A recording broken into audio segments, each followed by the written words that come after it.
Bonjour à tous les amis, on se retrouve aujourd'hui avec le kit Aegis Mini de chez Geekvap. On se souvient de la version Legend qui était beaucoup plus grosse et plus imposante. Et ici nous avons donc la version Mini qui nous propose 80 watts avec un accu intégré de 2200 mAh Quick Charge, c'est-à-dire que ça charge rapidement. Cette box est donc waterproof à l'épreuve de l'eau.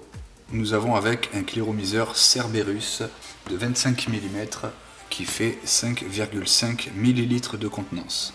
Pour ce qui est du kit, nous allons donc retrouver la box, le cléromiseur Cerberus, un Pyrex classique de rechange, une résistance mèche, la pochette de joint de rechange et enfin le câble micro USB pour la recharge. Pour accéder à la résistance, c'est très simple, on vient dévisser la base. On dévisse notre résistance. On insère la nouvelle dans la base. On revisse. Et on vient serrer. Pour ce qui est du remplissage, il s'effectue par le haut, donc on vient tourner la bague. On ouvre le cléro.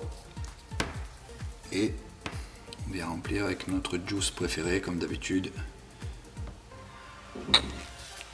Il n'y a plus qu'à refermer. Une fois les deux opérations précédentes effectuées, on va venir régler notre airflow en tournant la bague rotative de façon à avoir la vape que l'on souhaite. Pour allumer notre box, on va venir cliquer 5 fois. Hop, le petit logo qui apparaît. On tombe sur l'interface principale avec les boutons de réglage. Donc ici, le bouton Power, Fire, le moins, le plus. Donc vous pouvez monter jusqu'à 80 watts en maintenant le bouton appuyé. En appuyant 3 fois, vous allez rentrer dans le menu qui se met en surbrillance.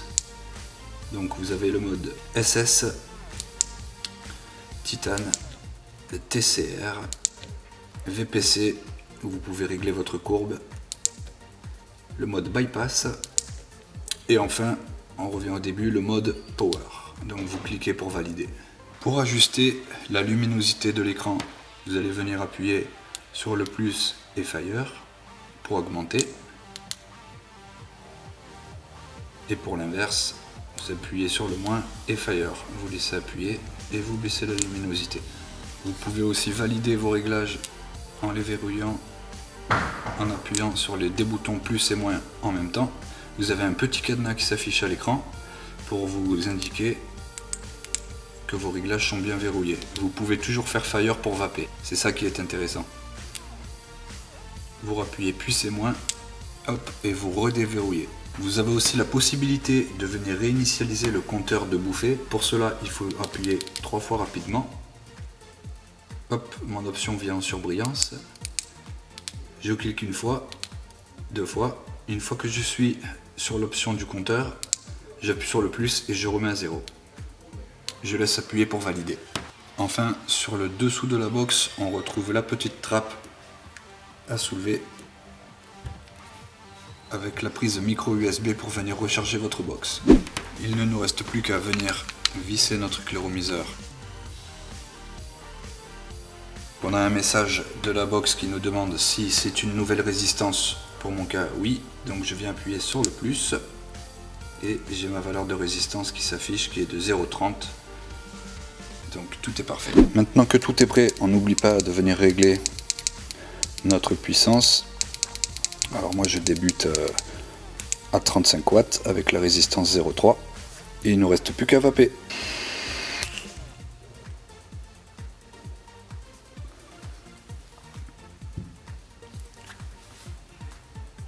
Voilà les amis, j'espère que cette vidéo vous aura plu.